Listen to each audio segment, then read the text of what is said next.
नमस्कार बच्चों, स्वागत है आपका हमारे YouTube channel M A digital learner में। आज हम बात करने वाले हैं त्रैमासिक परीक्षा 2024-25 सत्र के कक्षा 9th के स्टैंडर्ड मैथ के बारे में। तो किस तरह से स्टैंडर्ड मैथ का पेपर आया था, किस तरह से क्वेश्चन पूछे जाते हैं, और अगर आप बेसिक और स्टैंडर्ड मैथ में कंफ्यूज हैं तो बेसिक मैथ की भी मैं वीडियो डाल चुका हूं। दोनों पेपर को अच्छे से देखना है और समझना है कि दोनों में लेवल क्या रहता है, और त्रैमासिक परीक्षा में इसी तरह का पैटर्न आएगा। तो वीडियो को अंत तक जरूर देखें। अगर आप चैनल पर नए हैं तो चैनल को सब्सक्राइब करके शेयर जरूर करें। चलिए आगे बात करते हैं। सबसे पहले हम सही विकल्पों को देखते हैं कि क्या क्या पूछा गया था। ये 0.25 0.14 का गुणनफल क्या होगा। तो इनमें आपको गुणा करना है, जिसका आंसर 0.1 आएगा। इसी तरह 18/3 दिया है बराबर 3 गुणित कितना आएगा। तो यहाँ पर अब हमें 18 चाहिए, जब 3 का भाग करके 6 आ रहा है तो 6 का गुणा करके 18 हो जाएगा। फिर अगला क्वेश्चन दिया है कि 1 दर्जन पेन का मूल्य 60 रुपये है, तो एक पेन का मूल्य क्या होगा। हम जानते हैं कि 1 दर्जन में कोई भी वस्तु 12 होती हैं। जब 12 पेन का मूल्य 60 रुपये है तो एक पेन का मूल्य 5 रुपये होगा। इसी तरह 125 से 1/3 का मान क्या होगा। ये आपके गणित विषय से है, जो कि पहले चैप्टर से क्वेश्चन लिया गया है।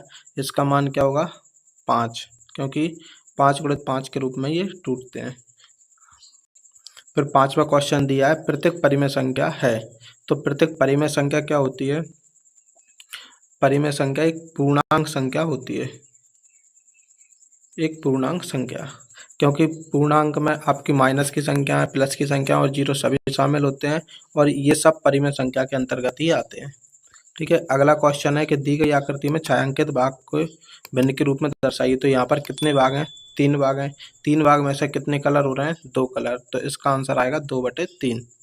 फिर रिक्त स्थान दिए गए हैं। आप देख चुके हैं कि सही विकल्पों में से अधिकतर क्वेश्चन आपके ब्रज कोर्स से ही आए हैं। रिक्त स्थानों की बात करें तो रिक्त स्थानों में पहला क्वेश्चन है कि 5872 में 8 का स्थानीय मान कितना। सिंपल क्वेश्चन है। 8 तीसरे नंबर पे, तो इसका स्थानीय मान कितना हो जाएगा 800। ठीक है, समझ में आ रहा है। बहुपद। अब दूसरा क्वेश्चन है बहुपद 4x-3 का शून्य क्या होगा। जब हम शून्य निकालना होता है तो 4x-3 को हम किसके बराबर लेंगे, -0 के बराबर लेंगे, और 0 के बराबर लेंगे 3 उधर जाएगा, प्लस का होगा। जब x बराबर निकालेंगे तो इसका आंसर आएगा 3/4। ठीक है। अगला क्वेश्चन है 50/8 में शेषफल का मान ज्ञात कीजिए। तो इसका मान आएगा 2। अब भाग आराम से कर सकते हैं, भागफल और शेषफल सभी को आते भी हैं। ठीक है। आगे हम देखते हैं।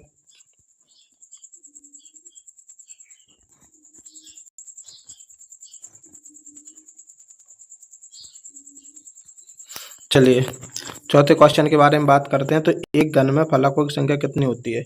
और यही का ही क्वेश्चन थोड़ा सा चेंजेस होके आपके बेसिक मैथ में पूछा गया था। तो फलक कितने होते हैं 6, और उसमें 7 में पूछा गया था ये क्वेश्चन। ठीक है। तो इसका आंसर कितना आएगा 6। और ये डायरेक्ट घटाने वाला पूछा गया, उसमें भी पूछा गया था। 4/3 और 2/3 में से घटाएंगे तो कितना बचेगा 2/3। इनको हम चर्चा भी कर चुके हैं सवालों की। इसी तरह इसका आंसर क्या आएगा, ये प्लस के 8 हो जाएंगे, यानी 5 + 8 हो जाएगा, -3 रहेगा। तो इसका आंसर आ जाएगा आपका 10। ठीक है। अब चलिए आगे बात करते हैं सही जोड़ियों के बारे में। सही जोड़ी भी आप देख सकते हैं, अधिकतर बहुत सिंपल दशमलव कॉन्सेप्ट पे आधारित ब्रज कोर्स से संबंधित ही दी गई हैं। तो पहले का आंसर क्या होगा, x + 1 का शून्यक अपना -1 होगा। 25 0.25 × 100 किसके बराबर होगा, 25 के बराबर होगा। जब 10 से इसको काटेंगे तो 1 दशमलव और बढ़ जाएगी, यानी ये f वाला 0.004 आ जाएगा। और 42.64 में 0.36 जोड़ेंगे तो कितना आएगा 43। 15 7 105, और दोनों माइनस माइनस के चिन्हों से प्लस बन जाएगा। अब 36 माइनस के 20 प्लस के, तो इनका अंतर होगा, और अंतर होकर कितना आएगा 16 माइनस के। तो बहुत सिंपल क्वेश्चन थे। इसी तरह प्रश्न क्रमांक 4 पे क्वेश्चनों को देखते हैं क्या पूछा गया था। पहला देखते हैं कि बिंदु किस चतुर्थांश में। तो ये चतुर्थांश होता है, इधर प्लस प्लस होता है, दोनों तरफ प्लस प्लस, और इधर माइनस प्लस होता है। तो अभी फ़िलहाल में हम डायरेक्ट बता देते हैं, आगे हम क्लास में समझ लेंगे। तो इसका चतुर्थांश हमारा होगा चौथा। ठीक है। रैखिक समीकरण में चर राशि की उच्चतम घात कितनी होती है? समीकरण कौन सा? रैखिक। जब एक रेखा में समीकरण होता है तो उसकी अधिकतम घात 1 होती है। द्विघातीय समीकरण में 2 होती है। इसी तरह त्रिघातीय समीकरण में 3 होती है, जबकि रैखिक में ओनली 1 घाती होती है। बहुपद x की घात 3 एक्स स्क्वायर प्लस 1 में एक्स स्क्वायर का गुणांक क्या है? तो एक्स स्क्वायर के सामने माइनस का चिन्ह है और कोई संख्या नहीं दी है, तो हम इसका गुणांक माइनस का 1 मानेंगे, यानी चिन्ह को भी साथ में लेना है। सबसे छोटी पूर्ण संख्या कौन सी होती है? तो पूर्ण संख्या कहाँ से शुरू होती है? हमारी 0 से। तो 0 ही सबसे छोटी पूर्ण संख्या है।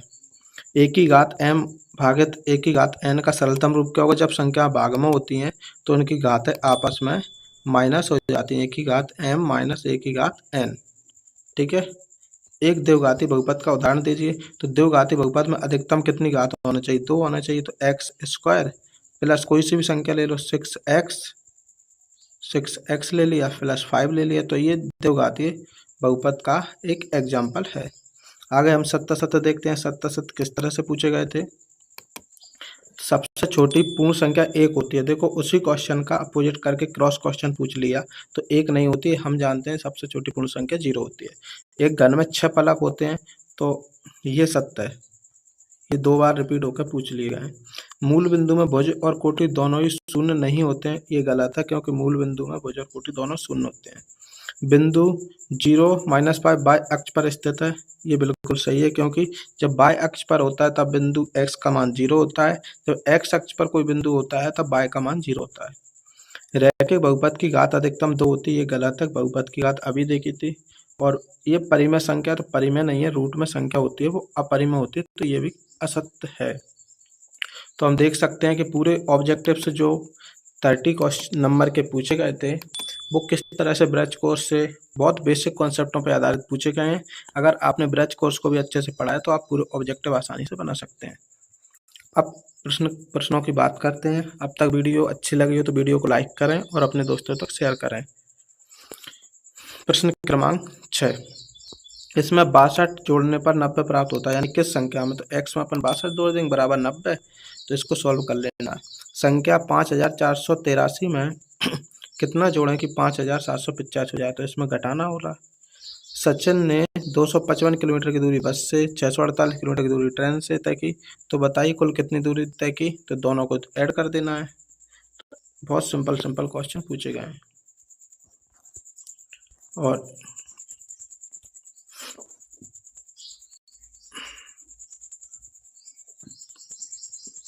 प्रश्न क्रमांक 8, प्रश्न क्रमांक 8 में क्या पूछा गया? रोहन के पास 325 प्रश्नों की किताब है। यदि उसके पास ऐसी 12 किताबें हैं तो बताइए किताबों की कुल पृष्ठ संख्या क्या होगी? एक किताब में कितने पृष्ठ हैं? 325। और 12 किताबों में कितने पृष्ठ होंगे? यह प्रश्न और पृष्ठ दोनों थोड़ा कंफ्यूजन दिया गया है।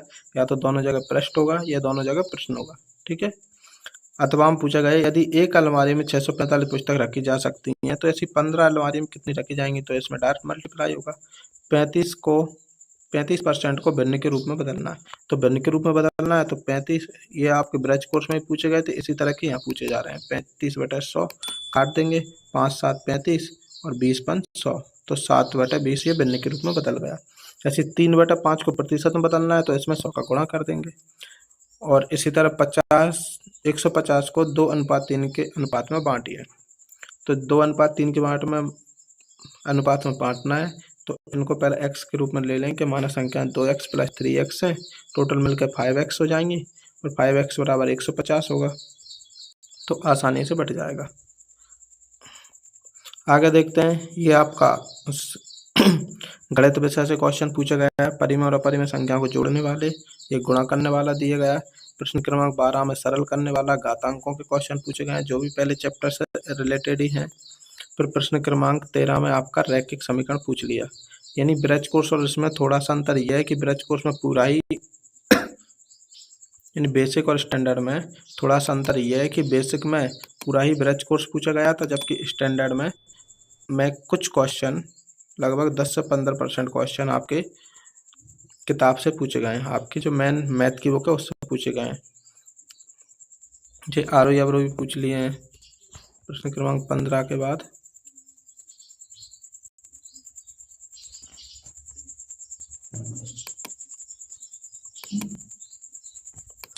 प्रश्न क्रमांक 16, 60 डिग्री के कोण की रचना कीजिए तथा इसका कोण समद्विभाजक खींचिए। समद्विभाजक क्या होता है? अगर 60 डिग्री का कोण अगर ये बन रहा है तो इसके बीचों बीच से एक कोण निकल के जाएगा जो दोनों कोणों को बीच में समद्विभाजित करेगा।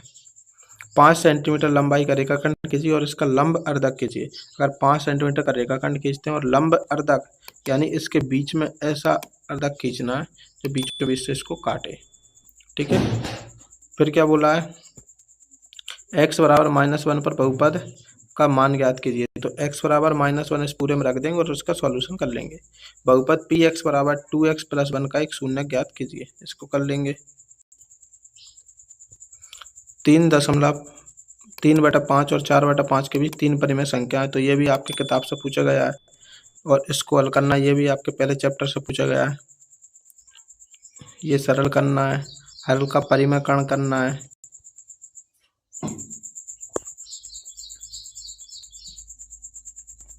फिर अगला क्वेश्चन 21 पूछा गया है कि रहीम ने 1 घंटे के 3/6 भाग का व्यायाम किया जबकि रोहित ने 1 घंटे के 3/4 भाग का व्यायाम किया, तो किसने ज़्यादा लंबा व्यायाम किया? ये आपके भिन्न के कॉन्सेप्ट पर आधारित क्वेश्चन है, आराम से सॉल्व कर लेना है। डाउट लगे तो हम इन ब्रिज कोर्स के कुछ कॉन्सेप्ट को फिर से एक बार पढ़ेंगे। प्रश्न क्रमांक 22 पर पूछा गया है कि समीकरण 2x + y बराबर 7 के 4 हल लिखिए और k का मान ज्ञात कीजिए जबकि x बराबर 2 y बराबर 1 समीकरण का एक हल हो। इसी तरह आपके अधिकतर इसमें मैथ से रिलेटेड क्वेश्चन पूछे गए हैं, जबकि आपने बेसिक मैथ का पेपर देखा था उसमें ज़्यादातर ब्रिज कोर्स से संबंधित ही क्वेश्चन पूछे गए थे। तो ये थी आज की आपकी स्टैंडर्ड मैथ की वीडियो। कैसी लगी कमेंट में ज़रूर बताएं और अपने साथियों तक ज़रूर शेयर करें। अगर आपने अभी तक चैनल को सब्सक्राइब नहीं किया है तो चैनल को भी सब्सक्राइब करें। धन्यवाद।